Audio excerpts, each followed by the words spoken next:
Hi everybody, and welcome back to the channel. I know it's been a while since I posted a video. I had to take some time off to take care of myself, but it seems we are back. It's raining at the moment, or drizzling, and I feel there's something that I need to get off my chest in terms of the Ghanaian car community, or the Ghanaian car sales community. So essentially, this is a topic that has been going on around town, not even for the Ghanaian car community, but for everyone. It's car pricing, or car prices, or the car sales market. It seems that the car prices have just blown up, and it's really bothering a lot of people. Especially, I did a video where I spoke on first cars to buy, but now it looks like those kind of cars that I recommended have become even more expensive. An example is 3 years ago, you would be able to buy a Toyota Vitz or an i10, or something for your daily usage or your daily commute for anywhere between 30 to 50 or 60,000 cedis. But now those kind of cars are going for 90,000 or 100,000 cedis plus. But I believe there are some reasons behind that. But then, are we being exploited? That's the question. Are we being exploited by these car sales guys? So I'm just going to dive into it a little bit and then explain and express myself. So first things first, I gave an example of the Vitz or a Toyota Corolla or an i10 or something. Now, I believe that there are certain people who are spoiling or exploiting the market.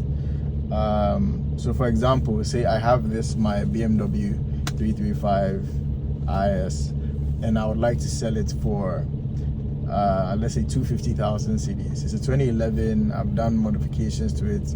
My question is, do modifications justify a price of a car? Like, can you add it to the price of a car? So let's say you bought a car for $10,000, and then you put $5,000 worth of mods onto the car. So can you price your car at $15,000 then? But anyways, if you believe so, put that down in the comment section and let's have a discussion.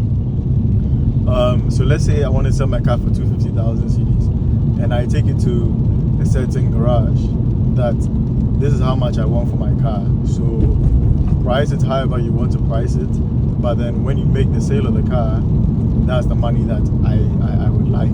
You can negotiate on your price that you take to the garage, because if somebody wants to come and buy the car for 250,000 cedis flat, the garage should be able to make a certain amount of money. But then nowadays, I believe these garages and certain middlemen are just being very greedy, because I'll bring you a car for 250,000 cedis, and I see it online for 340,000 cedis or 320,000 cedis, which then brings the question that, was I silly for bringing my car to you to sell for me for X amount when I could have just gone out to sell it for myself for that amount? I don't know whether I'm making sense. In another school of thought, the profits that they are making would be for them because they know the worth, they know how much your car is worth. Maybe for you, you don't know how much your car is worth, that's why you want to sell it for 250,000 cedis. But then it's like you're making the market so expensive. You're making cars so expensive that the next person that sees this would then go and price their car at 350, because you are selling your car to possibly top up to buy another car. So then if I see that the next car I want to buy is, let's say, 360,000 cedis, and I want to add 110,000, now I see you selling a car for 350,000, I would question myself as to whether I should then go through you again. And then after these garages are selling these cars for X amount of prices, they have other guys who go to these garages to try and make sales, so that when they make the sale, they can also make something on it. So then after the garage posts the price for, let's say, 350,000 or 340,000, then the middleman goes online and then goes to add another 20,000 cedis, which I feel has changed a lot of things. Because back then, when I come to somebody that I want to sell my car, they'll put like some 2,000 or, you know, at most even 5 or 10,000 cedis on the price. But now everybody is like trying to pull a fast one and putting so much on top of my price. So then my question is it that people are being greedy, or is just business? Right? And then you start asking yourself again, like so now you're in the market to buy a car, and then you go to these garages and you hear prices of certain cars. Some of the prices that are even here are even more expensive than how much the car was even bought for, or the MSRP. MSRP is like the price the manufacturer gives when they produce the car. That's the price the manufacturer will give. And you would hear certain prices, and let's say the MSRP for a certain car is $25,000. When it comes to Ghana,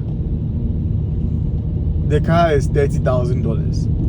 And this is a case where like the car was maybe like a 2012 car, a car manufactured in 2012. So how is it able to maintain that price tag? Because cars depreciate, right? But then it was explained to me that, so let's say you buy a car for $12,000 and the car is a 2018, let's say BMW 340i. I'll put a picture there in case you don't know what I'm talking about. When you ship the car in, there are certain things that are being paid for: shipping, miscellaneous, towing, and the duty. The duty is what carries a lot of the cost of the car when it comes to Ghana. So you buy the car for $12,000. The duty that is charged on the car isn't on the $12,000 you purchased the car for. It is on the MSRP from let's say BMW, right? So let's say if the car in 2014 or 2012 or whenever the car was made was $40,000, you'll be paying a percentage of the $40,000. So then it makes the car even more expensive, right? So that's adding to it. And then when it comes to, you would also have to add your profit to it. So when you compare all these things, duty, handling, shipping, towing, all these things, you are up there again. So then what can happen? So my question is, what can happen to make these things or cars more affordable? Because it would make sense for a country like Ghana to be charging high duties if and only if we were manufacturing cars in Ghana. I know we have things like, or companies like Cartalk, and to be honest, this assembly plant, I think there was a VW assembly plant some time ago, and a few others. If you know of any, please comment down below and let us know. But then I believe in taste and preference. So I like German cars.